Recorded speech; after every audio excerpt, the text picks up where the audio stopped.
Mario + Rabbids Sparks of Hope was one of my most anticipated games of the year. I absolutely loved the first game, but for some reason, I always assumed it would be a one-off.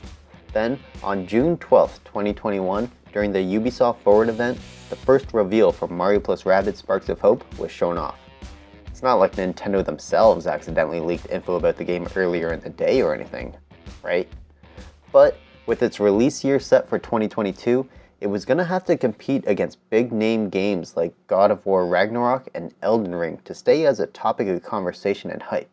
It was also going to need to compete against games like Pokemon Scarlet and Violet and Shredder's Revenge in the more family-friendly video game category of 2022. And yet, I feel like the conversation about the game will be similar to Kirby and the Forgotten Land, an enjoyable game that isn't on anyone's mind a month after release. And honestly, I think that's a shame. But let's go over the highs and lows of Mario + Rabbids Sparks of Hope and see if it's right for you. The first thing about the game you're going to notice is the visuals. They're bright, vibrant, and colorful. Personally, I find them extremely charming.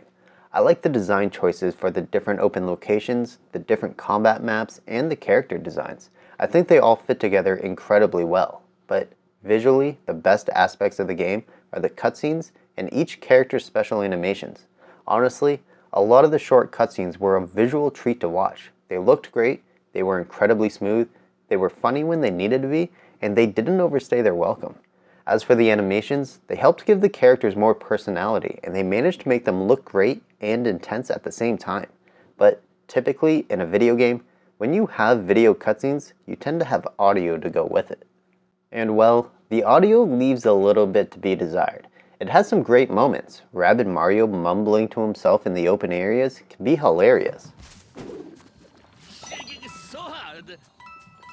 But the cutscenes just feel so weird when only half of the participants speak. Put that away. We're heroes, not unruly tourists. Heroes? Some characters speak full entire sentences, but others respond in one or two words and you're forced to read the rest of the sentence. It wouldn't have bothered me so much if it was either fully voice acted or completely non-speaking, but the combo just felt really weird to me. Aside from the cutscenes, you're going to hear catchphrases, grunts, and characters talking to themselves all throughout the game. Surprisingly, they didn't get too repetitive or tiring to listen to. I think it was done just the right amount where it was noticeable, but I never got fed up with it. It also just felt like it was in the background as I was focusing on the combat. The same goes for the music. I don't think it was anything spectacular for the majority of the game, but it definitely wasn't bad. It just wasn't a major focal point in my mind. While it did pick up during boss battles and major storyline cutscenes, it could be a couple hours before the next major cutscene happens, so the majority of the game, you don't have the intense music playing. That's because the majority of the game will be spent in regular combat. The combat in the game is fantastic. It's a turn-based strategy game where you can do almost anything in any order, and I think it works incredibly well. A major difference between this game and the first one is the change from a grid-based move location to a set area where you can run around as much as you desire. You can move multiple times with each character as long as they haven't used their primary weapon, at which point they will become stationary, so you better be sure that's where you want the character to stay until your next turn. But this gives you the opportunity to run up to an enemy and dash it, then run into a crowded area and use an attack that targets multiple enemies, run to your teammates to heal them, then use a pipe to go to a new area, take cover behind a rock, and finally, fire a long-range attack at an enemy, or any combination of all of that as long as the primary weapon is the final thing you use. Not only is that for one of your characters, but you can switch between characters at will, so it's possible that you use 2 attacks with one person, switch to another to use a dash, switch to a third to heal, back to the second for a special attack, back to the third, and so on. It flows incredibly well and makes for lots of different strategies depending on the characters you've decided to take into battle. However, at the beginning of the game, I was frustrated that I couldn't use my primary weapon at the beginning of my turn, as it would prevent me from moving towards other enemies, and I thought it was a missed opportunity to allow total freedom to choose how I want to battle. As the game progressed and I unlocked more characters and abilities, I found myself less troubled by this. As I learned to strategize my combat appropriately, it became less of an issue for me. However, I still feel like it would have been nice to allow the player total freedom in terms of combat. But Because of the amount of freedom given to the player, it helped keep the combat from ever getting stale, and no two combats were ever the same. And another way they managed to keep things interesting is with the RPG mechanics.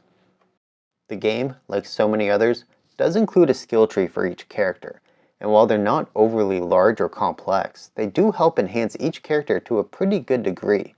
From more starting health to weapon enhancements, there's some interesting choices you need to make depending on how you wish to battle. Along with the skill tree, the game also introduces sparks. These sparks will be gained as you progress through the game, and each one has their own special ability. Now, these can really change the way a character plays. Having the ability to create a massive shockwave to send the enemies flying away from you can be incredibly useful, and I found myself constantly making sure I had certain abilities on my team no matter who I was using. Adding burn damage to a weapon that can attack multiple enemies at once can be extra powerful, but having that same burn damage on a weapon that can get to enemies behind cover, which will force the enemy into the open, can be just as useful. Having the ability to mix and match is fantastic, and having the option to change it up right before you hit start battle allows you to equip whatever you think you need for the situation you find yourself in. Those situations aren't solely defeat the enemy. On occasion, you need to be able to travel long distances to reach certain areas of the combat field, and sometimes you just need to survive for a certain number of turns in a smaller area. Having those different objectives gives you a reason to change who you might take into battle, along with different sparks, which helps prevent you from finding a team you like and playing through the entire game with only those characters. Although, if that's how you decide to play it, it won't really matter, as the game gives all characters equal XP for winning a battle. It doesn't matter if they were used or not, and it doesn't even matter if they died during combat. As long as you win the fight, your entire team gains experience. Personally, that's a feature I'm not too fond of. I do appreciate that it makes the game less grindy, and when you need to use a specific character for a battle, as some are predetermined for you, that character won't be completely underleveled. But knowing I use some characters in maybe 6 fights all game, and seeing them at level 24 or something like that, just felt really weird to me. Aside from the combat, the other task you're going to need to complete are the puzzles. These puzzles were relatively straightforward, typically just moving blocks around to activate certain switches, but they did get more complicated as the game went on. They never felt out of place and never got to the point where it felt like they were dragging on. With the gameplay being the major focus for the game, the story can feel like it takes a back seat, as it is possible that you go a couple hours between cutscenes. However, you do still get small bits of background for the story and characters in murals all throughout the lands. This is a great way to give small snippets of info to keep the player engaged in the story as they go from combat to combat. Now, I'm not going to give any information about the story as I don't want to spoil anything, but I did enjoy the story and the writing.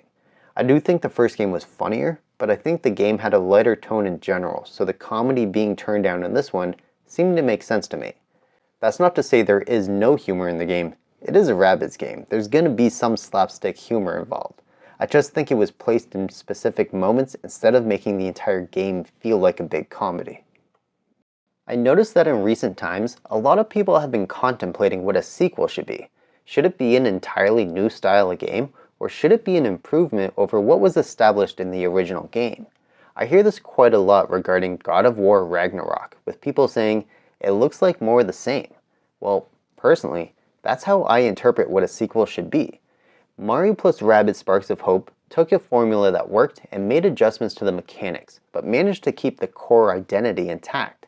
With changes to the movement system and the addition of sparks, they managed to put changes into the game that makes it more accessible and enjoyable, while keeping the foundation that the original game provides. But even with that, the game isn't perfect. I did notice a couple of times, but not very often, that the game would stutter for a quick moment.